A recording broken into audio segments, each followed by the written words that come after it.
tunano woniri awon nailan ko laal nani ko fiyo ɗum anga wolata moƴƴa woni wosi pesene tournede wowlu jama les gens ont besoin de ton parole faut parler faut te défouler aujourd'hui on sont tous contents non et puis min ar mi remarki goɗɗum bila équipe o woni jiibu jaabure date équipe o franchement Ceerno Coppi nandi o yehi retraite anticipé wala wadde hay fuy o nandi o fuɗɗoto ɗumannade tun o inna wacciri ni joni noon ka wonɗen ɗo ñande goo meɗen wawi espérude Ceerno Coppi no wawi fuɗɗitagol cinéma o pat. Ok, donne-moi juste 1 minute mon frère. Ah ça, ok. Dans ce cas, mets ton micro.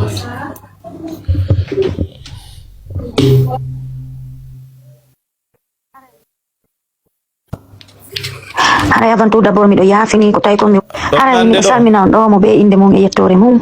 hara yavantu d'abord mi do yafini ko tay ko mi wawale assistugol on live do hara mi do yafini fota wana seeda bayida mi jo goddum Allah wada goddum fiji din fo goddo wawata fe'itade bawo muyde Allah den haray ko fi hakkunde amin e Coppi do e Kenzo yeru ko fe'i kon hakkunde amen haray min mi yafinike yeru ko fe'i kon min kadi yeru mone kala ko mi marno haray ko dum woni mi muñanike Allah mi muñanike be haray kambe kadi mi do turi be yafuye moƴƴa wona seeda haray mi weltanike jama on na o ma o piji din koko mi woli kon ko debi say mi wawali arugol assista live on haray mi hebu dum on seeda tun ko non tun wawata ha lorde kono haray kadi mi do yafini yo Allah moƴƴi burini assalamu alaikum wa rahmatullahi barakatuh. Aray mi salmina on do mo be inde mum e yettore mum aray Allah jarama ko haado me ngandi duta ida nyamude amuru angala be accitali ma fi aro jawa e live anga kono ellala menen essentiel on wadi ay neno men tungi da nyamude amuru ko dum hadi hettoda wi gol mi hebi ampes man ko fi wolota awad da nyamude amuru meden ngandi duta ni ange museso kono ngandi ton kono c'est pas grave parce que jombi awadani la programme min kadi minna mana ma bokala ray duta min kadi mi hebi nini mo nyammina men do moni parce que ray min kadi o sumati min madangam o mange l'amour ini célibataire n'a pas raison c'est elle ini mo nyammina men do moni mo go wari ila donc woti ala ko wawi Kenzo Coppi onon kadi vraiment on weltanama parce que so yi dum do fo wadi onon kadi ko parce que on d'une part on imite on dari ke fi mon ko duta kadi o weltanama franchement tawata ko ngo sattinali piji din wandi di on fo on vraiment ari ko banque de communication o woni bandi on yakkunde mo si o de yari mo be amen jakanu fala nan med en kasera mo be amen fala ari mo be amen jakanu wulda goddo kono mo be amen no ka koyen hum montum no haɓɓiti ko yato to warde andi no yurno to no waɗani jama ono wonɓe men darde ɗo mi wolana goɗɗum ara non coppinanali nani fankon ara ko non dunnanata andi ari jaga coppino faala duta no faala miɗo faala mais mo biya min no ka koye mum meɗe wadde samblan quoi hari ɗo yangodama ko non kodi si yangodama ko ma yurmodire billahi miji ɗin ko non billahi franchement min minna yande min ko min ɓuri weltade onon ɗo fof e mi remercie ay kadi participe ɓe ɓen fopp ɗum ɗo waɗi e bus kadi no ennude ɗo duta ƴawali min mi felatamo koye joni par ce que hari ko minen andi fi makko ko minen contrôle duta jaka mo jombama haray o heeɓi lanɗo aray duta koko waɗɗa ɗo o be yisuɗa museso on kadi merci beaucoup ma sœur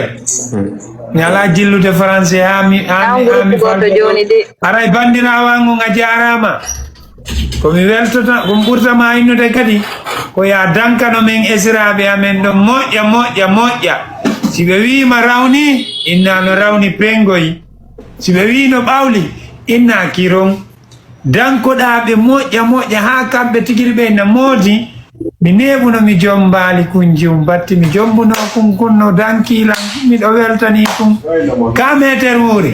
onde ko non tigiri nani donc iko tunnano woniri a wonnaylan ko laaɗi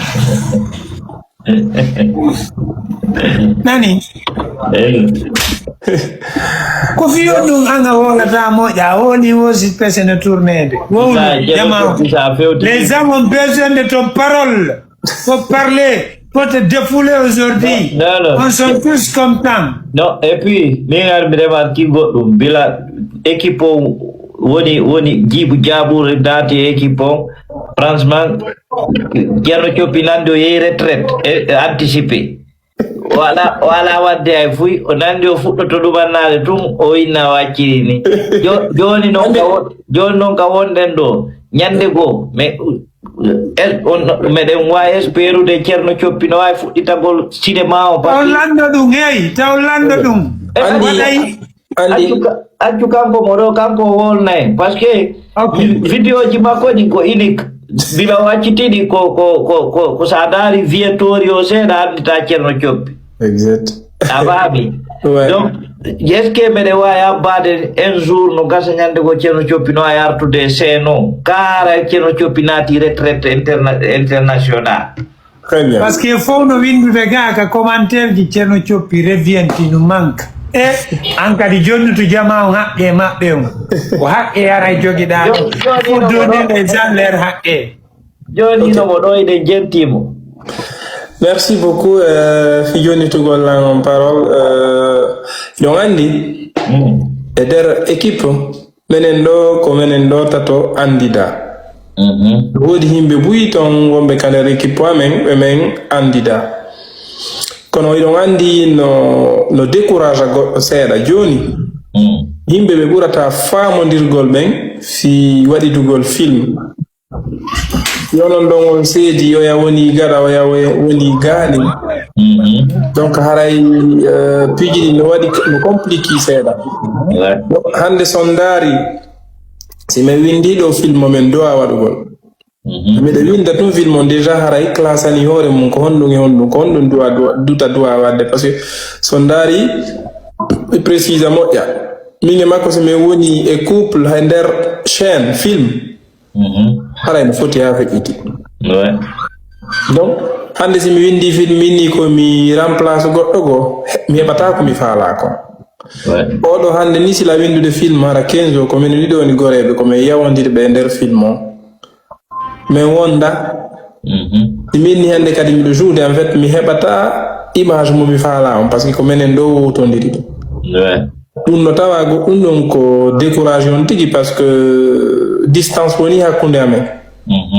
donc on hande ni no